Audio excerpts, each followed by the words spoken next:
Alright, this is going to be a quick video on how I would go about making a miter sled with just scraps from around the shop. Now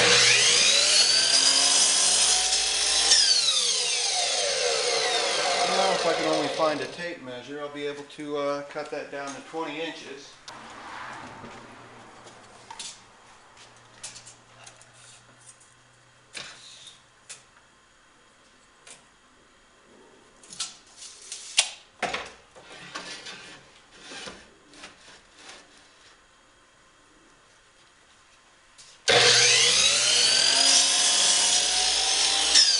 With the fence that I have on my table saw, it's really hard to keep it parallel to the blade.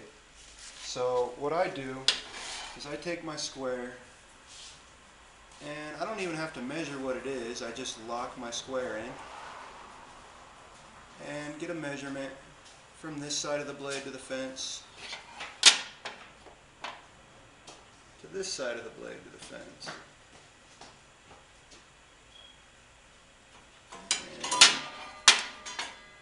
And it looks like I am pretty good right there. So let's get started on this cut.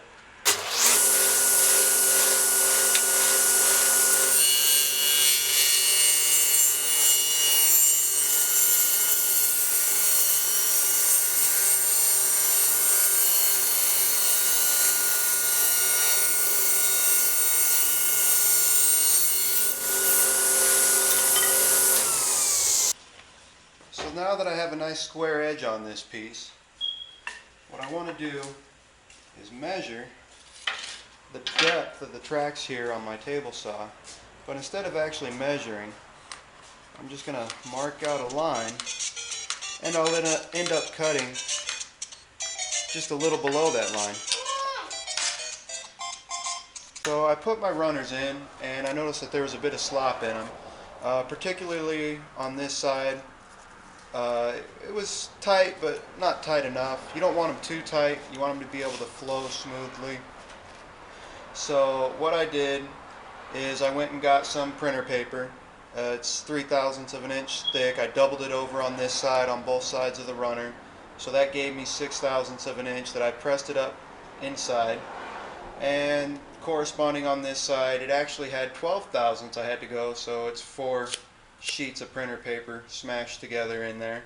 And I have it set up on the outsides to force the runners more to the inside.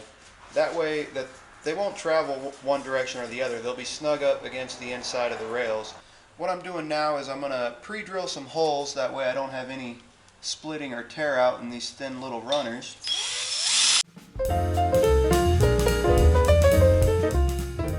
Got some holes drilled. Go ahead, put some screws in. These screws are 1 inch long, and they happen to just be a little too long, but I'm going to show you a good way around that as soon as I pull it up.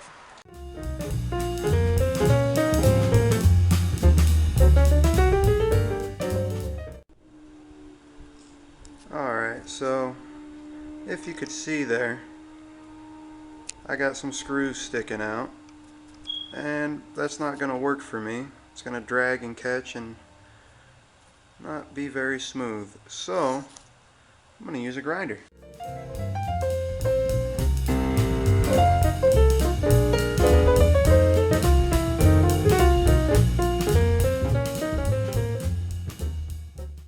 Alright, so now I'm going to go ahead and make a cut down the center of this board, maybe about 1/3 of the way through it. I'm going to pull it back, and then I'm going to show you how I go about squaring everything up off the center line of the blade, because up to this point nothing's mattered about square or anything. I could have thrown the wood on here sideways, put the runners in, it wouldn't have mattered. Now's where it starts to matter. Everything is based off of your center line. So I'm going to go ahead now, make that cut, and show you how I'll mark out how I'm going to put my fences up.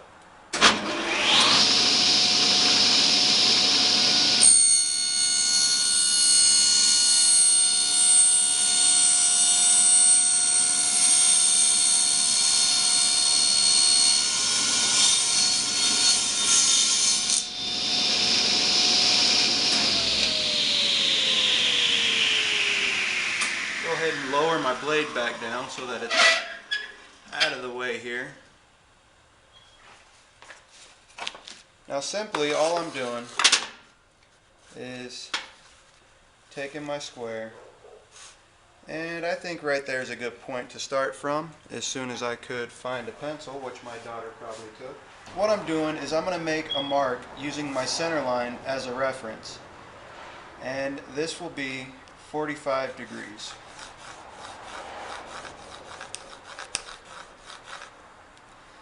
So that should be good enough.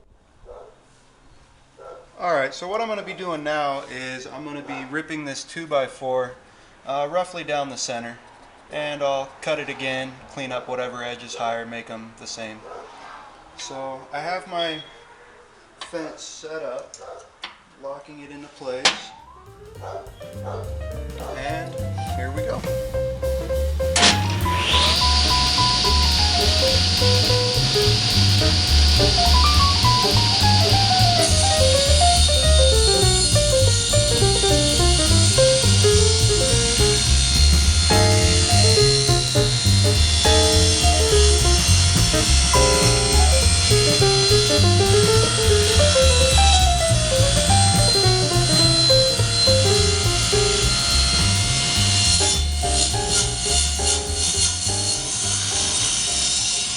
Well, I've got them close enough to the same height for my purposes, so now it's time to set them up to the sled.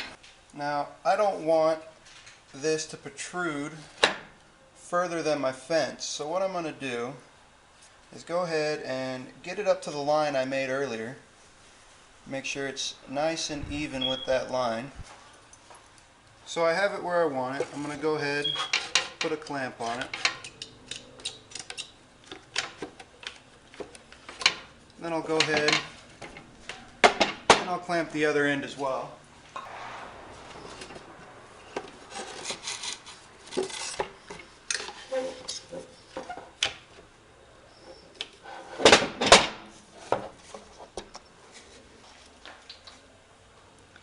Go ahead and drill some holes,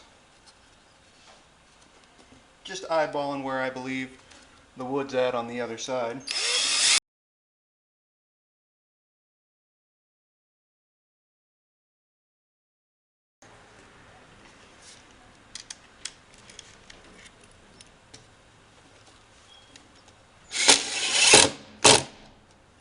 And I'm snugging those in just tight enough to where the head's going flush with the wood. That way they don't protrude out and cause any problems. So now that I have the wood secure to my sled, it's not going anywhere, I'm going to go ahead and cut off the excess, and that's going to give me a 45-degree angle right there, or close enough to it.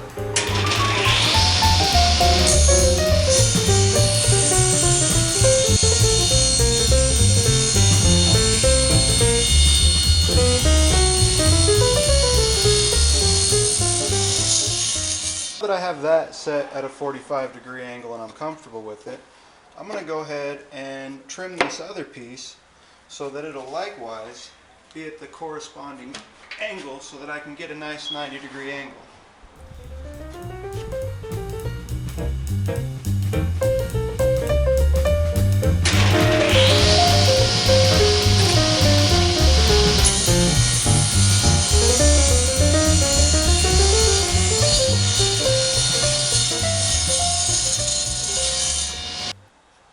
Now, what's important here is if this is 45, that's nice, but if it's not, let's say it's 43 or it's 49, doesn't matter. You're going to take your square and you're going to fit it in there to make a 90-degree angle. I want to make sure that I'm still square and that nothing shifted out of place on me.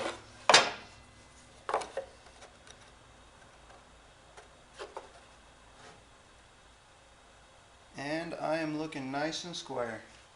So I'll go ahead, drill out the holes on the other side of this, put some screws in, and we'll be able to make our first cut with it. Alright, so after playing around with a couple ideas I had, I decided it'd be really nice to have handles in the little handrail. Makes sense.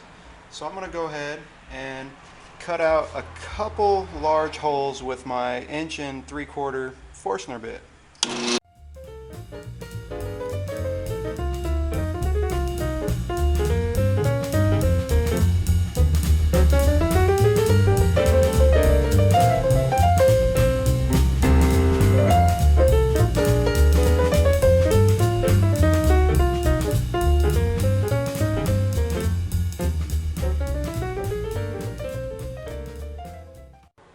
Alright, now you can see that I have my handle clamped up. So I'm going to go ahead, flip it over, drill some holes, and put a couple 1 1/4 wood screws through it. Now, as a reference point, I only have an idea of where the board is at based on where my clamps are at. So I know that the clamps are touching the wood, so I can go ahead and I don't want to go through the handle. Let's go to the outside. So now we got the holes drilled, we'll go ahead and put a couple wood screws in it. And again, you'll want to sink these in deep enough so that it doesn't interfere with your sled.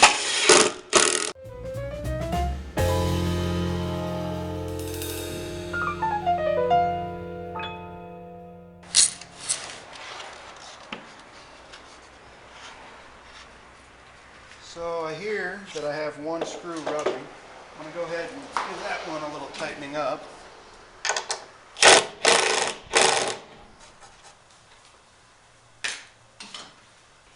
And clean off my tabletop real quick.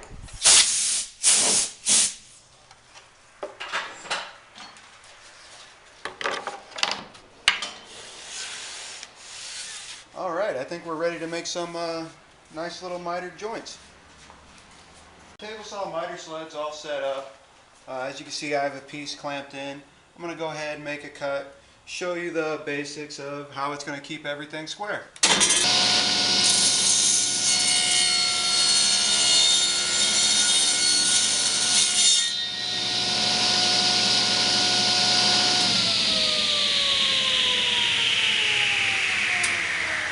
Go ahead, set that aside over here.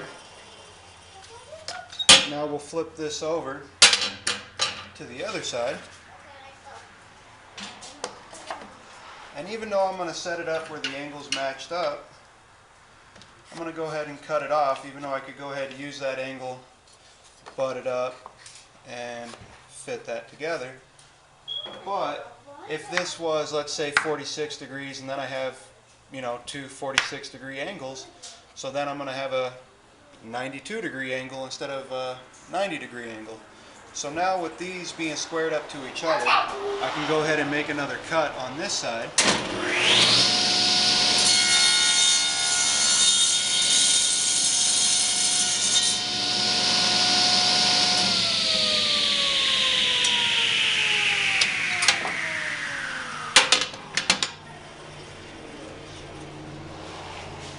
Go ahead and fit these together. So there we have it, a nice, crisp 45-degree angle. Fits up seamlessly. Just like that. I almost forgot to mention, it's one thing I like to do with all the jigs I build, is splatter red paint anywhere the blade's going to go as just a friendly reminder where to not put your fingers.